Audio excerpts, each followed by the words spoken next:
নমস্কার বন্ধুরা, আমি আবারও একটি ভিডিও নিয়ে আসলাম। সেটি হচ্ছে সিআইএসএফ এর কনস্টেবল ড্রাইভার পদে ভ্যাকেন্সি ছেড়েছে। তো সেটারই জন্য আমি আপনাদের কাছে একটি নতুন ভিডিও নিয়ে এলাম। তো এই ভিডিওটি পুরোটি দেখবে। এই ভিডিওতে আমি দেখাবো যে আপনারা কিভাবে সিআইএসএফ এর ফর্ম ফিল আপের জন্য কি কি যাবতীয় কাগজের দরকার আছে, এবং এটা অ্যাপ্লাই কোন কোন পদে হচ্ছে এবং কত করে ভ্যাকেন্সি আছে, সবই আমি বলে দিচ্ছি এই ভিডিওতে। তো দেখতে পাচ্ছেন আপনাদের সামনে আমি ওয়েবসাইটটি খুলেছি, সিআইএসএফ কনস্টেবল ড্রাইভার রিক্রুটমেন্ট পর 2025 টি 1124টি ভ্যাকেন্সি আছে। তো সিআইএসএফ হচ্ছে সেন্ট্রাল ইন্ডাস্ট্রিয়াল সিকিউরিটি ফোর্স। এটি সাধারণত এয়ারপোর্ট, বড় বড় রেল স্টেশন এগুলোতে জবের জন্য রিক্রুটমেন্ট হয়, বাট এটা সেন্ট্রাল গভর্নমেন্ট আন্ডারে হয়, যেরকম বিএসএফ, সিআরপিএফ, এসএসবি, সিআরপিএফ, মানে যেগুলো সেন্ট্রাল গভর্নমেন্টের আন্ডারে থাকে। তো এটি ড্রাইভার পদের জন্য হচ্ছে, সেটিও আবার ফায়ারের জন্য, মানে ফায়ার ব্রিগেডের টাইপের যে গাড়িগুলো থাকে সেই গাড়িগুলোর চালকের জন্য ড্রাইভার পদের দরকার। তো সেটিরই ভ্যাকেন্সি। তো সিআইএসএফ কনস্টেবল ড্রাইভার রিক্রুটমেন্টের জন্য 1124টা ভ্যাকেন্সি আছে। তো এটি 3 ফেব্রুয়ারি থেকে আপনার চালু হয়ে গেছে। তো আমি বলে দিচ্ছি, পোস্টের নাম হচ্ছে কনস্টেবল ড্রাইভার।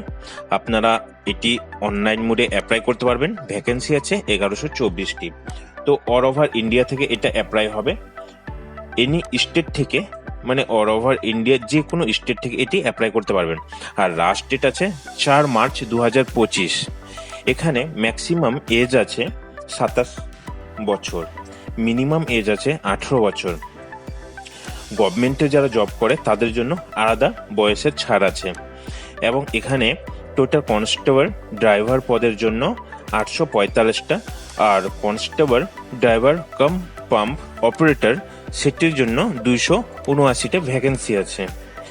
তো ওই সম্পূর্ণই যদিও ড্রাইভার পদের জন্যই।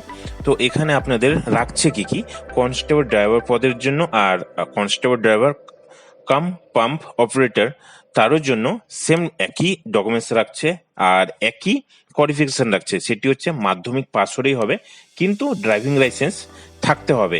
এবার ড্রাইভিং লাইসেন্স কেমন থাকতে হবে? ভারী বাহন চালানোর মতো ড্রাইভিং লাইসেন্স হইতে হবে। আপনারা কেউ যদি মোটর সাইকেলে থাকেন তারা কিন্তু অ্যাপ্লাই যোগ্য না। আর এটির মধ্যে আপনাদের পরীক্ষা কিরকম হবে? প্রথমে হবে ফিজিক্যাল টেস্ট। প্রথমত আপনাদের ফিজিক্যাল টেস্ট হবে, তারপর হাইট ওয়ার টেস্ট হবে, মানে কতটা উচ্চতা সেটা টেস্ট হবে। ফিজিক্যালি স্ট্যান্ডার্ড টেস্ট হবে। আর মানে এখানে আপনাদের নর্মালি প্রথমে আপনার গাড়ি চালাতে পারেন কিনা এগুলো টেস্ট হবে। তারপরে আপনার হাইট কতটা আছে, চেস্ট কতটা আছে, তো এটার টেস্ট হবে। তারপরে হবে আপনার ড্রাইভিং টেস্ট হবে। এরপরে হবে রিটেন টেস্ট। সর্বশেষে আছে মেডিকেল টেস্ট। এগুলোতে আপনি কোয়ালিফাই করে গেলে পরে আপনি চাকরির যোগ্য।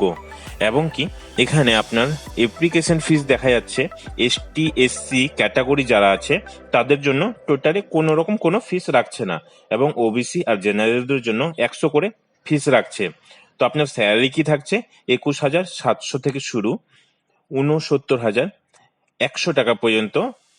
এখানে আপনার লেভেল 3 পর্যন্ত আপনার বেতন থাকছে। তো এই থাকছে। আর আপনি কিভাবে ফর্ম ফিল আপটা করবেন তার জন্য আপনাকে প্রথমে যে আমি ওয়েবসাইটটা দিয়ে দেবো আমার পেজে, সেখানে যাই আপনারা ক্লিক অন অ্যাপ্লিকেশন নাও করে সেই পেজে চলে যেতে পারবেন। তারপরে আপনাকে প্রথমে রেজিস্ট্রেশন করতে হবে। তারপর আপনার যে ডকুমেন্টসগুলো আছে সেই ডকুমেন্টসগুলো আপলোড করতে হবে। তারপরে যারা এসসি এসটি বাদে যারা আছে জেনারেল কিংবা ওবিসি তাদেরকে পেমেন্ট করতে হবে 100 টাকা। তারপরে আপনাকে ফাইনালি চেক করে নিয়ে সাবমিট করে আপনার যে প্রিন্ট কপিটা বের হবে সেই প্রিন্ট কপিটা আপনার কাছে আপনাকে রেখে নিতে হবে। তো এটা চলবে কতদিন? 4 মার্চ 2025 পর্যন্ত চলবে। আর আপনারা আমার যে ওয়েবসাইটটা উপরে দেওয়া আছে এখান থেকেও আপনি কিন্তু ডাইরেক্ট যেতে পারবেন এই ওয়েবসাইটে। এখানে যাই অ্যাপ্লাই লিঙ্ক করলে পরে আপনি ওই ওয়েবসাইটে চলে যেতে পারবেন, কিংবা আমিও আপনাদেরকে দিয়ে দেবো। আর নেক্সট ভিডিওতে আমি দেখাই দেবো আপনারা পুরোপুরি ফর্ম ফিল আপ কীভাবে করবেন। তো আমার এই ভিডিও তো এতটুকুই, নাহলে ভিডিওটা খুব বড় হয়ে যাচ্ছে। তো ভিডিওটা দেখার জন্য ধন্যবাদ। Thank you.